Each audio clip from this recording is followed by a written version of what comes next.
Hello, I'm Dr. Gareth Moore and welcome to day 14 of my Solve the Exit the Game Advent Calendar, the Intergalactic Race. So after today there'll be just 10 days left before the big Christmas Eve. Right, let's start by having a look at the story as always. And here's the 14th of December. So, Claus grins at you. I told you that the space jump would help us to catch up. Then he points diagonally upwards. That's the space parking lot. He's about to fly steeply upwards when, suddenly, out of nowhere, rope ladders are lowered in front of your windshield. A burly man in a uniform appears next to the spaceship. Stop immediately, he barks at you. We have received a report that this spacecraft may not be in compliance with safety regulations. We shall need to investigate further. Until we get a pass, written in capitals, from the lab, you are prohibited from any further space travel. But, you and Claus shout in unison. However, the safety guy just raises his index finger in reprimand and says, Safety is of the utmost importance. Then he points to the rope ladders. If you really want to continue on your journey now, then go on foot and use the sky ladders. Just make sure you climb the right way, otherwise you might end up elsewhere. And elsewhere is a pretty dark planet. You don't want to go there, believe me. Completely astonished, you get out of the spaceship with Claus and watch as the man speeds away with it. I want to know who ratted us out, says Claus, rubbing his unshaven chin. Then he reaches into his jacket pocket and hands you a telescope. Here, take a look. This will definitely give you a better idea of which rope ladder we need to use. Turn the page. Open door 14, behind which you will find two riddle cards, M1 and M2, and two strange items, paper clips. Alright, and we can see for sure that there is something strange about the day itself, rather. We've got the number 7 to 1 on here, and they're not evenly spaced, and 6 is underlined, presumably to make sure it's not a 9. And on the back of here, we have, we're making a telescope, I think, aren't we? We're rolling this up, and paper clipping it shut, I would imagine. And the letters of the word telescope are written unusually spaced apart, which makes me think that's relevant too. And there's a green dot under the E, and this bit says not visible. So it says above, telescope, and below, and there's a clip here, paper clip here, which we can see silver for this bit and just the ridge of the other one, which I think is showing us how to assemble it. And similarly up here. So yeah, let's have a look in the door for today. All right, so day 14 is over here. Let's have a closer look at that as we open it. Right, and I've clearly put my thumb into this because that did not make the satisfying sound. Yes, excellent sound effects there. A bit more of a picture that we are yet to assemble. At least I don't know what that's going to be, but we've seen quite a lot of those bits, and we're expecting 2 riddle cards and the strange items, which are indeed paper clips. And inside the room, there's definitely stuff that's going to be relevant. So we'll have a look at that in a second. But first, let's just have a look at these riddle cards. So M1 is a picture of the telescope, or whatever it is, being wound up and put into the room for day 14, I think. And then M2 is some instructions of some sort. Okay, what's he got to say? Twist the telescope 3 times. Use each letter that you find. I know you like a riddle card, so finding letters won't be hard. They hide in plain sight at the back, nicely coloured, not just black. If you follow these clear clues, you'll know which arrow you should use. Code from left to right. Excellent. Well, hopefully this will make more sense when we look in the room. So let's do just that. Now, there on the left are multiple ladders, and there's a ladders on the right, a ladder at the bottom, an arrow pointing up. On the right hand side is what looks like some sort of control panel, but it's so small I don't think that's relevant to us in terms of solving the puzzle. And yeah, there's some more ladders. So what looking in this room is going to do, I don't know. But I tell you what, I think it's going to be quite challenging to film it, isn't it? Unless I can stick the camera right down the telescope. So let's try assembling that telescope. First of all, we'll get our strange objects, our paper clips. And how are we rolling this? So the numbers, we have numbers and we have space letters. And this bit's not visible. And this shows us how to do it. So let's have a look at that first. Okay, so I think the not visible bit is the bit that goes in the room. And I think, yeah, below and above. So we just roll it like this. How far around do we roll it? I'm presuming we see telescope on the outside. That makes sense. And the clips presumably go over one another. So that should answer that question here. So they don't actually overlap really at all in terms of the shape of a paper clip. So in the picture, it shows it overlapping quite a lot. And interestingly, if I've rolled this correctly, which I may not have done, those paper clips are not going to clip like in the picture, so perhaps I'm meant to have rolled it this way. But then where does the not visible come into it? Okay, I thought the not visible bit went in the room, but I actually think I've got that completely wrong. and the not visible bit goes here.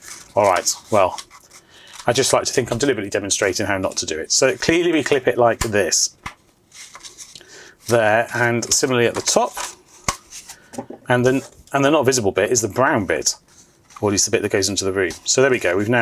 I've now successfully followed the very basic instructions to make the telescope. And we now put it in the room. So it goes in like this, and on the back of it here, it says above, and on this bit here, it says below. So I'm pretty sure that's just telling us it goes this way. And now if we just naively look down, we see a ladder and an arrow. And none of those letters, but the letters are on the side here. Ah, look, there's a green arrow here, a blue arrow here, and a black arrow here, and that cannot be coincidence, can it? They're obviously part of the puzzle for today. So, yeah, we've put it in. Let's look at these instructions again. Twist the telescope 3 times, use each letter that you find. I know you like a riddle card, finding letters won't be hard. They hide in plain sight at the back, nicely coloured. So I think that's the green, blue and black arrows. And where are the coloured letters? These must be the letters. And then there's obviously the numbers as well. So perhaps we're reading the letters and then decoding them along with the numbers. If you follow these clear clues, you'll know which arrow you should use. Code from left to right. Well, what is twisting the telescope really going to do? So I'm looking down the telescope and twisting it. It does not obviously do. Oh, it shows different numbers at the top. Ah, okay. So when we twist it, the red arrow points at a different number at the top. So I think perhaps, are we doing the numbers in order? And then we're spelling something out with the colours arrows on the outside. I feel that the arrows on the outside need to point at things. And then we read a number, corresponding number on here. But then how does the from left to right bit work? Let's have a look at these numbers again. Do the numbers repeat? They do, don't they? There's 1, 2, 3, 4 ones, 2 twos, a 3, a 4, a 5, a 6, a 7, and a 0, and an 8. So the question is, am I spinning it based on the letters on the outside to read numbers, or am I spinning based on the numbers on the inside to read letters? Well, ultimately, I need to extract numbers, because every day we are looking for a 3-digit code to work out where our next unlabelled door is. So the question is, if I'm spinning to get the letters, where do I get the letters from? And if I'm spinning for the numbers, how do I know which numbers to turn to? I mean, you could go back to 1 each time. If you turn it 3 times, you could actually start at 1, rotate to 1, rotate to 1, rotate to 1. But I don't think that's right.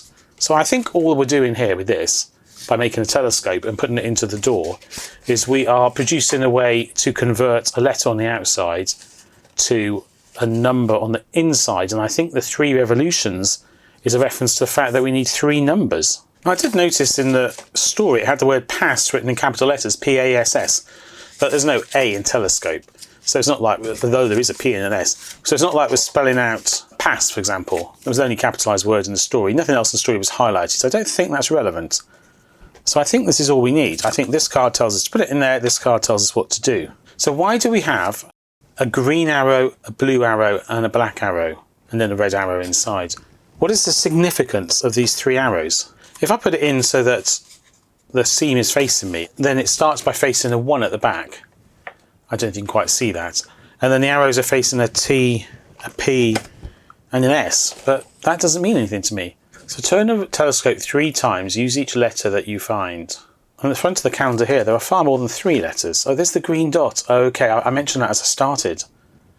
We must be starting with a green dot, mustn't we, pointing at the green arrow? That makes a lot of sense. So this is orienting us, isn't it? So we've got the E, and over here, another E. Around the back, the black arrow points at C. So I've got the orientation of the calendar from the green dot on the green arrow, and I've got 2 other letters selected with the blue arrow and the black arrow. And potentially I could turn the telescope so that I line up not just that E, but the other E and the C with the green arrow. But why would I do that? The implication is, I mean, perhaps I'm just looking at the numbers opposite those letters. Then why does it talk about turning the telescope? Twist the telescope 3 times. Use each letter that you find. So when I first read this, I thought twist meant rotate it all the way around 3 times. But I think it just means view it from 3 orientations. Use each letter that you find. Well, I think we're probably just taking the letter opposite on the basis that we're climbing up from the letter with that ladder you can see in the middle to the number on the other side. So if that's right, and I feel that is perhaps a bit tenuous, then the E has given us that 0. If I now rotate it so that the C that was at the back is at the front, then we have a 1 at the back. And then if I rotate it so that the last E of telescope is at the front where the green arrow is, well then we don't have anything opposite. But if I bring that forward, it's a 3. So against the arrow, it's a 3. So I think we've got 0, 1, 3. But if we do have 0, 1, 3, and it says read left to right, then I don't know which one it was. I'm guessing it was over here. So it's probably 103 is the code. I don't have much confidence in that.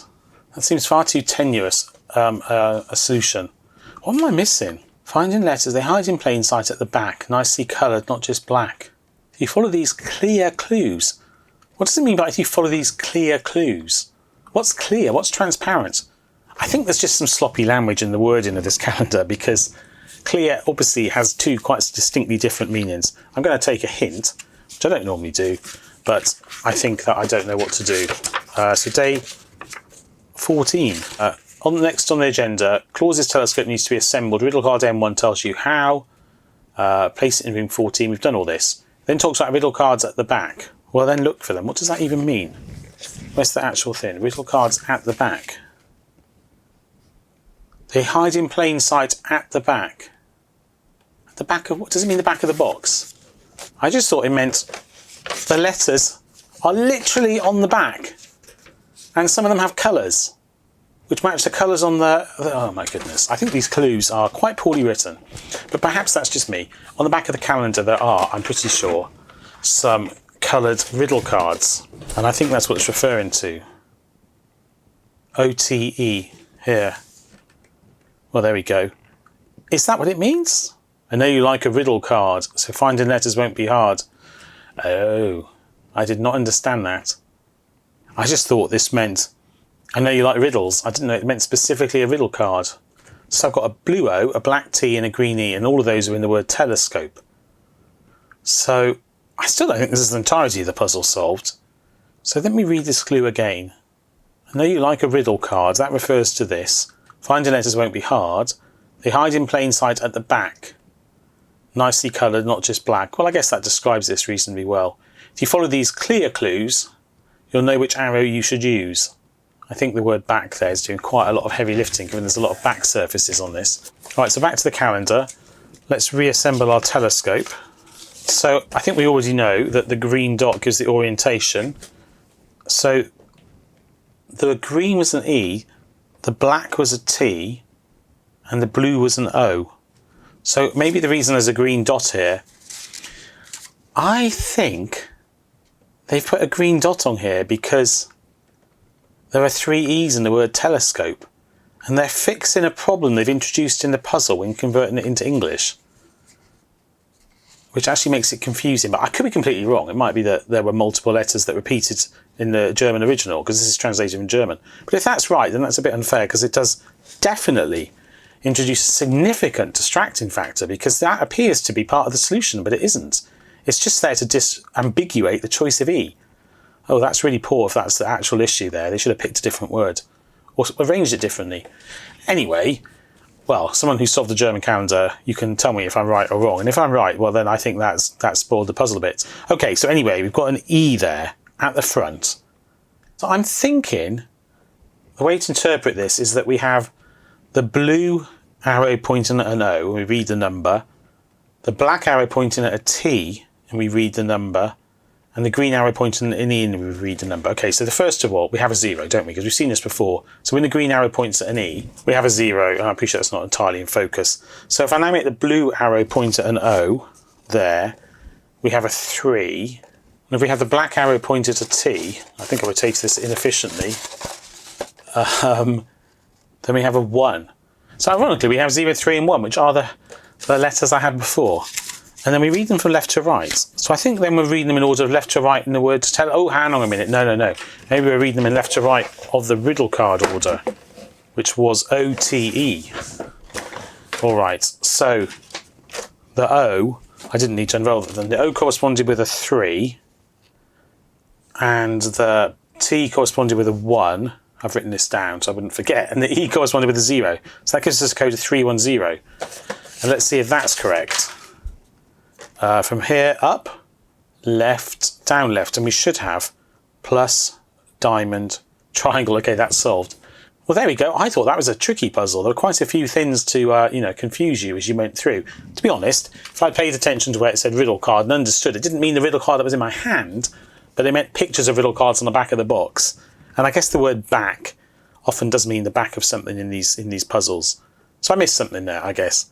But I also think that with so many bits, which did have letters on the back, that it was a bit confusing. On the other hand, they weren't nicely coloured. But then again, there was a green dot on the E of telescope, so I thought that was the nicely coloured reference, and also the green, blue and purple arrows on the box were nicely coloured, so I thought perhaps nicely coloured was referring to that. So I feel that this clue could have been a bit clearer. Perhaps that's just me, and it would be interesting to know if in the German edition they had to put a coloured dot on one of the letters to disambiguate it and make the puzzle work, because if not, that would have been a lot less distracting, and I wouldn't have gone down that wild goose chase, because I would never have been able to find the colours on the letters in the first place to get confused. I would have carried on searching. But anyway, there we go. I'd love to know how you got on, I really would. So do please feel free to comment down below. And if you enjoyed this video, then do please check back tomorrow for the next day's video. And you might also like my other Advent calendar solves, as well as having a look at some of my puzzle books that are available and would make great Christmas presents. But otherwise, until I see you in one of those videos, all that remains is me to say take care and goodbye.